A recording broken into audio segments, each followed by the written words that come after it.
Good morning students. कल हमने chapter 9 को कंप्लीट कर लिया था, आज हम चैप्टर 10 को कंप्लीट करेंगे। तो ये है कारक। चैप्टर 10 है कारक। कारक क्या है, इनका क्या प्रयोग है, इसकी क्या परिभाषा है, क्या अर्थ है हमारे व्याकरण में, आइए जानते हैं। कारक वाक्य में प्रयुक्त शब्दों का परस्पर संबंध प्रकट करते हैं। जो कारक है वो वाक्यों में क्रिया शब्द, कर्ता शब्द, कर्म शब्द के संबंध को प्रकट करता है। अब इसकी परिभाषा क्या है? संज्ञा या सर्वनाम के जिस रूप और कार्य से उसका संबंध वाक्य में क्रिया या अन्य संज्ञा या सर्वनाम शब्दों से जाना जाए उसे क्या कहते हैं? उसे कारक कहते हैं। ठीक है। कारक वाक्य में प्रयुक्त शब्दों का परस्पर संबंध प्रकट करते हैं। निम्नलिखित वाक्यों को ध्यानपूर्वक पढ़िए। पहला दिया, लता ने अपने भाई को खाना खिलाया। दूसरा है, राम सीता के साथ वन गए। अपूर्व अपनी बहन के लिए पेन लाया। आसमान से बूंदें गिरी। बिल्ली मेज पर बैठी है। कार के चिन्हों ने, को, से, के लिए, से, अलग, का, की, के, में, रारी, रे आदि में विभक्तियों पर सर्ग भी कहते हैं। मतलब ये जो कारक चिन्ह है इन्हीं को हम क्या कहते हैं? परसर्ग कहते हैं। कार के चिन्हों के अभाव में वाक्य में प्रयुक्त पदों का संबंध ठीक से नहीं हो पाता। जैसे अब इसमें दिया है, लता अपने भाई अपने खाना खिलाया। तो अब इसमें अगर हमने इन कारक चिन्हों को नहीं जोड़ा तो इसका कोई अर्थ नहीं निकलेगा वाक्य का। अब इसी वाक्य को जो चिन्ह है कारक चिन्ह उनसे जोड़कर देखते हैं। लता ने आज अपने भाई को खाना खिलाया। तो अब इसका अर्थ हमें समझ में आ रहा है। ऐसे ही आसमान बूंदें गिरी। अब इससे अगर हम अलग हटके और कार के चिन्हों के साथ बनाते हैं तो आसमान से बूंदें गिरी, इसका अर्थ हमें समझ में आया। अब कारक के भेद देख लेते हैं। क्या है? कारक के निम्नलिखित 8 भेद होते हैं। कर्ता कारक, कर्म कारक, करण कारक, संप्रदान कारक, अपादान कारक, संबंध कारक और अधिकरण कारक। ठीक है। और संबोधन भी होता है। तो सबसे पहले कर्ता कारक। शब्द के जिस रूप से क्रिया के करने का बोध उसे कर्ता कारक कहते हैं। जैसे कर्ता कारक की विभक्ति में कौन सा चिन्ह आता है? ने। कर्ता का कारक का प्रयोग 2 प्रकार से होता है, परसर्ग सहित और परसर्ग रहित। पहला है, राम फल खाता है। तो राम के द्वारा ही तो फल खाया जा रहा है, इसमें राम ही तो काम कर रहा है यहाँ पे फल खाने का। और राम ने फल खाया, तो बात वही है, राम ने। तो जो ने आ गया वो है कर्ता कारक। तो कर्ता का चिन्ह क्या होगा? कर्ता ने। दूसरा दिया है कर्म कारक। कर्म क्या है? क्रिया के कर्म को प्रकट करने वाले शब्दों को कर्म कारक कहते हैं। जैसे कर्म कारक की विभक्ति क्या है? को। कर्म कारक भी 2 प्रकार से प्रयोग होता है, परसर्ग सहित तथा परसर्ग रहित। जैसे आशा ने सेब खाया। फिर सैनिकों ने शत्रु को मारा। सेब को खाया ना, तो को जो है वो क्या है? कर्म कारक का चिन्ह है। कर्ता ने कर्म को। फिर आ गया करण कारक। इस इंस्ट्रूमेंटल केस, इसमें कहते हैं क्रिया को करने में कर्ता जिस साधन की सहायता लेता है उसे करण कारक कहते हैं। जैसे मैं कलम से लिखता हूँ, तो किसकी सहायता से लिखते हैं हम? कलम की सहायता से लिख रहे हैं। ठीक है। तो मैं कलम से लिखता हूँ। दादाजी को पत्र के द्वारा संदेश दे दिया है। तो संदेश कैसे भेजा गया? पत्र के द्वारा। कोई सी चीज़ की हेल्प ली गई ना, तो यहाँ पर जिस चीज़ की हम हेल्प लेंगे उसमें क्या होगा? करण कारक होगा। तो कर्ता ने कर्म को करण से। ठीक है। अब नेक्स्ट आ जाता है आपका संप्रदान कारक। कर्ता जिसके लिए कार्य करता है या जिसे कुछ देता है तो उसे करने वाले रूप को प्रकट करने वाला शब्द संप्रदान कारक कहलाता है। संप्रदान कारक की विभक्ति चिन्ह क्या है? को या के लिए। जैसे रोहन को खाना दो, तो यहाँ पर देने की बात की गई है। तो जहाँ पर कुछ देता है या के लिए करता है, तो ऐसे ही मैं दादाजी के लिए छतरी लाया, तो के लिए यहाँ पर आ गया। तो यहाँ पर जो खाना दो आ गया और के लिए आ गया, ये दोनों ये संप्रदान कारक के चिन्ह हैं। फिर नेक्स्ट है अपादान कारक। संज्ञा सर्वनाम का वह रूप जिससे किसी वस्तु और पदार्थ के अलग होने का बोध हो वह अपादान कारक कहलाता है।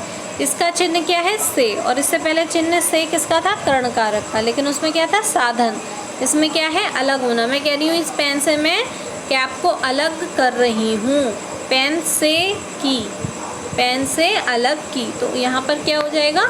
अपादान कारक। इसी प्रकार है आसमान से बूंद गिरी। अब यहाँ पर जो से आया और आँख से आंसू गिर रहे, तो ये अलग हो रहे हैं ना, आँख से आंसू अलग हो रहा है, आसमान से बूंद अलग हो रही है, तो अलग होने के अर्थ में क्या होता है, अपादान कारक होता है। अब आ गया संबंध कारक।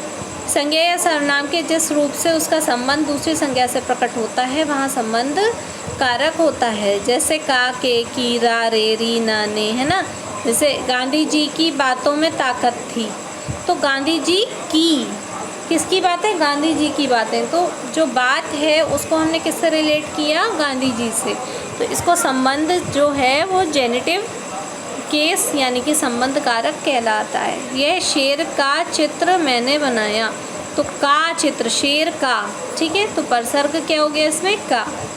अधिकरण कारक, लोकेटिव केस, क्रिया के स्थान, भाव या समय को प्रकट करने वाले शब्दों को अधिकरण कारक कहते हैं। कि क्रिया कहाँ पर हो रही है, या में हो रही है, तो वे पार्क में घूम रहे हैं। अब कहाँ पे घूम रहे हैं, पार्क में जो आया वो क्या है, कारक चिन्ह है अधिकरण का। फिर है बिल्ली मेज पर बैठी है, कहाँ पर बैठी है, मेज पर, तो उसके लिए आ गया पर। संबोधन कारक क्या हो गया, पुकारना, बुलाना, ठीक है, किसी को बुला रहे होंगे, अरे वो, हे राम, तो ये सब क्या हो गए, कारक चिन्ह हो गए। अब आपका है कर्ता ने कर्म को कर्ण से संप्रदान के लिए अपादान से संबंध काकी के रारी रे अधिकरण में पर या ऊपर संबोधन है वो अरे, ठीक है। तो ये कारक, ये जो कारक हैं, ये जो विभक्ति चिन्ह है और ये इनकी पहचान वाला वाक्य जो है, ये टेबल पूरी आपको तैयार करनी है, ठीक है। नेक्स्ट अब आ जाती है इसकी अभ्यास कार्य। संज्ञा के जिस रूप से किसी को पुकारा जाए उसे क्या कहते हैं, संबोधन कारक कहते हैं। किसी संज्ञा या सर्वनाम का दूसरे संज्ञा या सर्वनाम से संबंध बताने वाले रूप को क्या कहते हैं, संबंध कारक कहते हैं। क्रिया के व्यापार का फल जिस संज्ञा शब्द पड़ता है उसे क्या कहते हैं, कर्म कारक कहते हैं। संज्ञा या सर्वनाम के पृथकता प्रकट करने वाले रूप को क्या कहते हैं, अपादान कारक। कर्ता जिसे कुछ देता है उसका संप्रदान कारक होता है, ठीक है।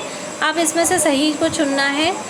यहाँ पर कुछ वाक्य दिए हुए हैं, तो वाक्यों के बीच में जो है कारक चिन्हों को छोड़ दिया गया है, तो सही कारक चिन्ह को हमें चूज़ करना है। तो मैं यहाँ पर कारक चिन्ह लगे हुए हैं, मैंने लगा दिए हैं, और उससे हम देखेंगे कि सही ऑप्शन क्या है और उस पर टिक लगाएंगे। सरकार ने बाढ़ पीड़ितों के लिए भोजन के पैकेट भिजवाए, ठीक है, तो सेकंड वाला ऑप्शन इसमें सही हो गया। फिर है नाटक की नायिका गुस्से से उबल पड़ी, इसका ऑप्शन सी सही है। राम प्रसाद को तोता बड़ा मनमाना लगा, तो इसका बी ऑप्शन सही है। और गायक को सभी हिंदू माता के रूप में मानते हैं, इसका सी ऑप्शन सही है, इसका फर्स्ट ऑप्शन सही है। और रोगी ने चाकू से काटकर फल खाया, तो इसका सेकंड ऑप्शन सही है, ठीक है। अब इसके आगे क्वेश्चन आंसर, अब क्वेश्चन आंसर कर लेते हैं, लेकिन उससे पहले कुछ एक्सरसाइज है, इसको भी देख लेते हैं। निम्नलिखित वाक्यों में उचित कारक चिन्ह वाले वाक्यों के सामने टिक लगाना है। पेन मेज की दराज पर रखा है, पेन मेज की दराज में रखा है, पेन मेज की दराज द्वारा रखा है, पेन मेज का दराज में रखा है, तो इसका सही ऑप्शन ये हो जाएगा, पेन मेज की दराज में रखा है, सेकंड ऑप्शन बा वाला।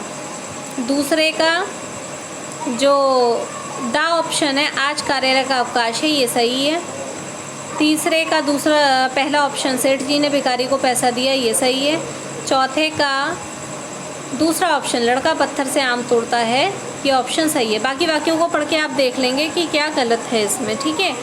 वर्षा ऋतु में नदियों में बाढ़ आती है, दूसरा है निर्धनों को दान दो, तीसरा है पागल को रस्सी से बांधकर ले गए, अपने पुत्र को सच्चरित्र बनाओ, अपने को समझाओ, गोपाल की बहन इसी घर में रहती है, पुस्तक मेज के ऊपर रखो, विमला रेलगाड़ी से मेरठ चली गई।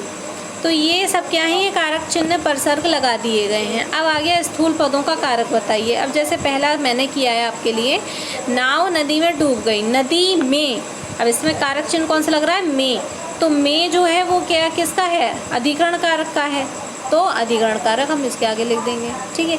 इसी प्रकार से ये 4 मैंने आपके लिए छोड़े हैं, ये 4 आपको करने हैं खुद, ठीक है। अब क्वेश्चन आंसर्स देख लेते हैं।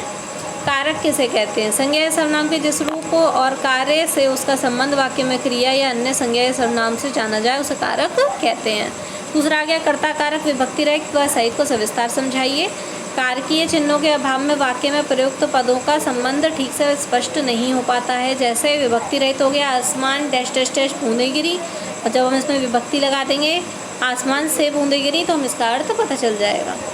फिर है अपादान कारक को समझाइए। अपादान कारक और करण कारक में अंतर को समझाइए। तो ये है अपादान कारक, संज्ञा या सर्वनाम के रूप जिसे किसी वस्तु या पद के अलग होने का बोध हो गया अपादान कारक कहलाता है। विभक्ति चिन्ह से अलग होना होगा इसमें, उदाहरण आसमान से बूंद गिरी। और करण कारक क्या होता है? क्रिया को करने में कर्ता जिस साधन की सहायता लेता है वह करण कारक कहलाता है। जैसे से, मैं कलम से लिखता हूँ।